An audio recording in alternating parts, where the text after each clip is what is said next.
We live in a unique era in the history of video games, an era marked by successful remakes, companies that take their greatest classics and recreate everything faithfully with today's technology, a formula that can work very well when done with care and attention. And companies like Capcom discovered their golden goose with the remake of Resident Evil 2 and with the masterpiece of the 4th remake. And next year, they will finally bring the remake of the acclaimed Code Veronica. But other companies are also adopting this practice, like the incredible remake of Silent Hill 2 and the remake of Dead Space. But there are other classics that are still waiting to be awakened. Today, we talk about them. 5 opportunities that the industry has not yet taken advantage of. 5 experiences that an entire generation deserves to discover. As always, leave a like to the video and subscribe to the channel. I'm Yugito and let's talk about it.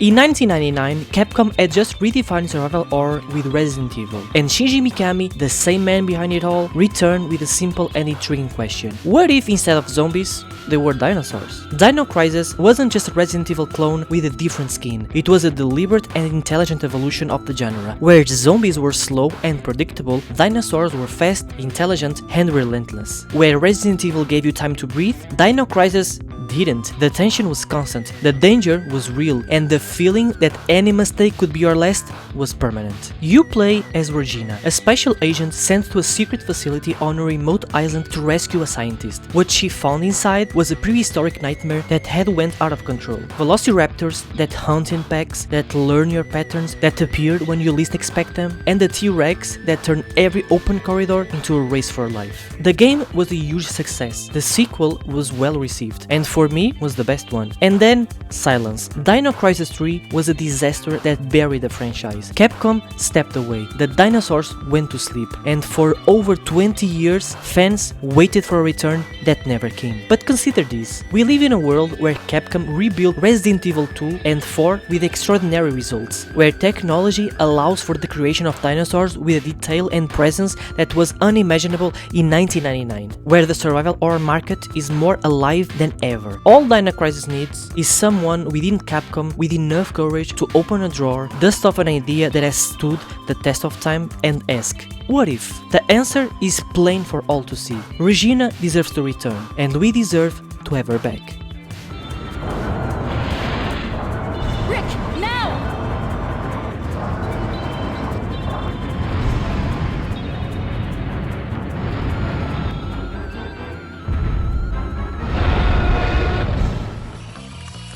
There are games that arrive at the wrong time, that come out at a moment when the market wasn't ready for them, or when the shadow of another bigger game completely overshadowed them. Games that should have been celebrated as instant classics. Dante's Inferno was one of those games. Released in 2010 by Visual Games, the same creators of Dead Space. Dante's Inferno was a loose adaptation of Dante Alighieri's Divine Comedy, not an academic and respectful adaptation, but a visual, excessive, gloriously shameless adaptation. And it worked. The game was visually extraordinary for its time. Each circle of hell had a completely distinct visual identity, a unique color palette, a unique architecture, a unique kind of horror. A brutal action hack and slash where we descend through the 9 circles of hell, killing demons with a side stolen from death. The combat was fluid, satisfying, and generous in its brutality. There was a progression system that forced you to make genuine moral decisions, punishing sinners or absolving them, each choice shaping the kind of warrior Dante became. And beneath all the violence and excess was a story of love, guilt, and redemption that, at its best, was genuinely emotional. But Dante's Inferno came out weeks after God of War 3, and the world looked at the 2 games and made a choice. Kratos won. Dante was forgotten, not because he was inferior, but because the market rarely has room for 2 kings of the same genre at the same time. Visual Games closed in 2017. EA owns the IP and does nothing with it, and Dante's Inferno sleeps somewhere in a drawer, waiting for a second chance that seems never to come. But imagine what the remake could be today, with current technology. The 9 Circles of Hell could be built with details that were impossible to achieve in 2010. With the success of games like God of War Ragnarok and Devil May Cry 5, the market is clearly hungry for an epic action hack and slash with mythologic narrative and emotional weight. Dante's Inferno have all of that, it always has, and this time it deserves someone to come back and rebuild it from scratch, with the respect that a work of this imagination imagination has always deserved and never received.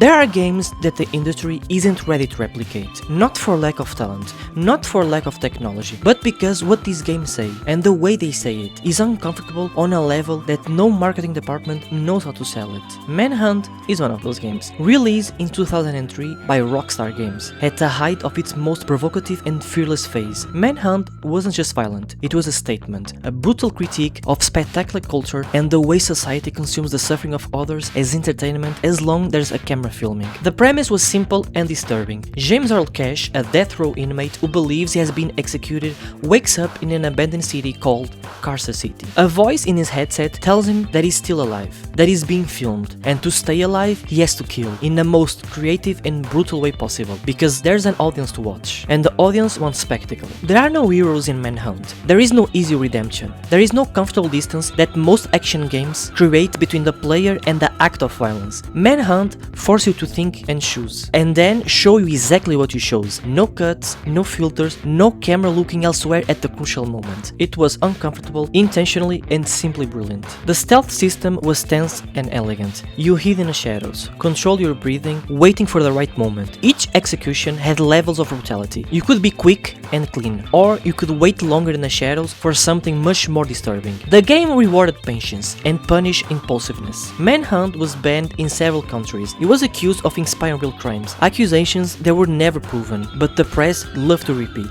Rockstar was dragged into a culture war that eventually exhausted them. Manhunt 2 came out in 2007, censored to the point of being unrecognizable, and the series died there, never having had the opportunity to show what could be with total creative freedom. But the world has changed since 2003. The conversation about violence in the media has evolved, the industry has grown, and Rockstar, the same company that built Red Dead Redemption 2, one of the most mature and morally complex games ever made, clearly has the ability to revisit Manhunt with the depth that the original idea always deserved. In a world of reality shows, cameras everywhere, live broadcast in real time to anonymous audience, the critique that Manhunt tried to make in 2003 is more relevant today than ever. Rockstar has the IP, they have the talent and the guts. The question is simple, do they also have the will? Because the show is waiting, and this time the audience is much bigger. These streets are being patrolled by gangs. They're scum, just like you. And they're here to hunt you down and cut you up. I'll try to direct you as best I can, but other than that, you're on your own. It's up to you. Okay, are you ready? Camera, action. Before Red Dead Redemption existed, there was a game that attempted to capture the essence of the Wild West in video games. A game that for many players of a certain generation was the first time they truly felt the weight of riding through the American West with a revolver in hand and no law in sight. That game was Gun. Released in 2005 by Neversoft, the creators of the Tony Hawk series, Gun was a completely surprise. No one expected a studio known for skateboarding games to be able to build a mature, brutal and atmospherically rich western. And yet, that's exactly what happened. You play as Colton White, a hunter raised on the wild frontiers of the American West by his adopted father. When that father is killed in a bloody ambush, Colton embarks on a journey of revenge. It was a simple story at its core, but it was told with a seriousness and maturity that few action games of that time dared to have. There was real violence, real consequences, and the constant feeling that the American West was not a romantic place. It was dangerous, unfair, and unforgiving place for the weak. The open world was small by today's standards, but it was full of life and things to do. You could hunt wild animals, transport prisoners, play poker in saloons, or simply ride through the canyons at sunset with country music playing in the background. There was a freedom in that world that for 2005 was genuinely impressive. The combat was fast, satisfying, and generous in its brutality. Gun sold well, it was well received by critics, and then Red Dead Redemption arrived in 2010, and just like Dante's Inferno with God God of War, Gun was simply eclipsed by something bigger, more ambitious and with more resources behind it.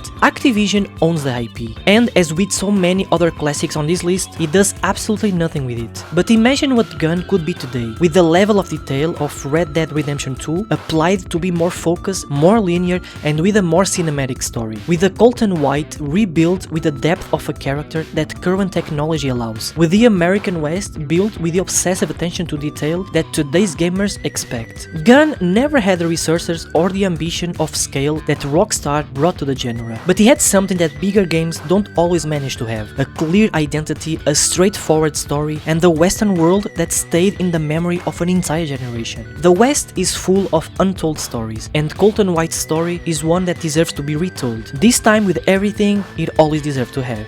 God damn it, girl! How long we gotta wait before we get a proper poke? Till I tell you. Now have another drink on me and I'll be with you shortly. He ain't getting a poke before us. Let go of me! Not till I'm done with you, bitch! Come on! Yeah! Yeah! Like this! Woo! There is one game that is consistently considered one of the best RPGs of all time, that is in every conversation about narrative, about design, about what video games can be when everything works in perfect harmony. Always the same game, always the same name. Chrono Trigger. Released in 1995 for the Super Nintendo, and an enhanced version for PlayStation was released in November 1999. Chrono Trigger was the result of a collaboration that the industry has never been able to replicate. Hironobu Sakaguchi, the creator of Final Fantasy, Yuji Ori, the creator of Dragon Quest, and Akira Toriyama, the artist behind Dragon Ball. Three of the most important names in Japanese pop culture, brought together in a single project at a single moment to do something that none of them could do alone. The story begins simple. Chrono, an ordinary young man, meets a girl named Marl at a Millennium Fair. An accident with a time machine transports them to the past, and what begins as an innocent adventure transforms into an epic journey through time. From the prehistoric past to the apocalyptic future, from the medieval era to a collapsing present, to save the world from a destruction that has already happened but which can still be avoided. It's an ambitious premise, and Chrono Trigger delivers on every promise it makes. The narrative has an elegance that few RPGs have ever achieved. Each character has a story, a motivation, and an emotional arc that resolves itself in a satisfactory way. Time travel is not just a narrative device, it's a mechanic that affects the world, that has consequences, that force you to think about your actions as part of a timeline that you can shape or destroy. The combat system was ahead of its time and remains elegant today. No random encounters. Enemies were visible on the map and you could avoid them or confront them by your own choice. Combined attacks between characters, double and triple keys that create unique strategies depending on who you had on the team. A combat rhythm that never became repetitive because the game constantly gave you new tools and new challenges. And then was the endings. 13 different endings, each unlockable through specific choice and moments throughout the adventure. In 1995, in a Super Nintendo RPG, 13 endings was something that defied any notion of what the game could offer. Yasunori Mitsuda music is probably the best soundtrack a video game has ever had. Each theme corresponds exactly to the moment it plays. Each melody stays with you forever. There are people who heard Chrono Trigger for the first time 30 years ago, and today, when they hear Corridors of Time,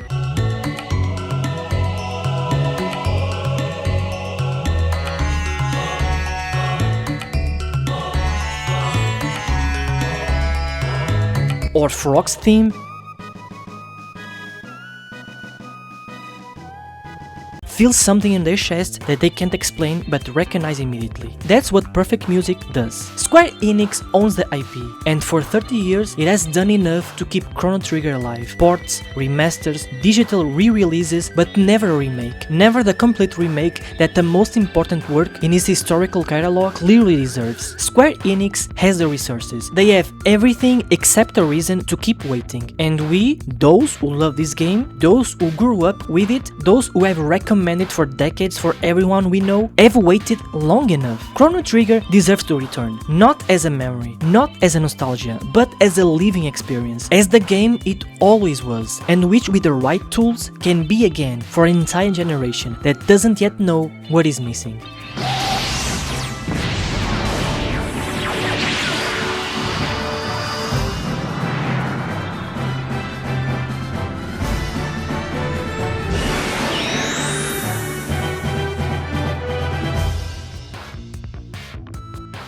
These games all deserve a remake, and they probably never will. But while we live in this amazing era where classics are being reborn one by one, it's worth having hope. It's worth making noise. Leave in the comments the game you most want to see remade. I want to know.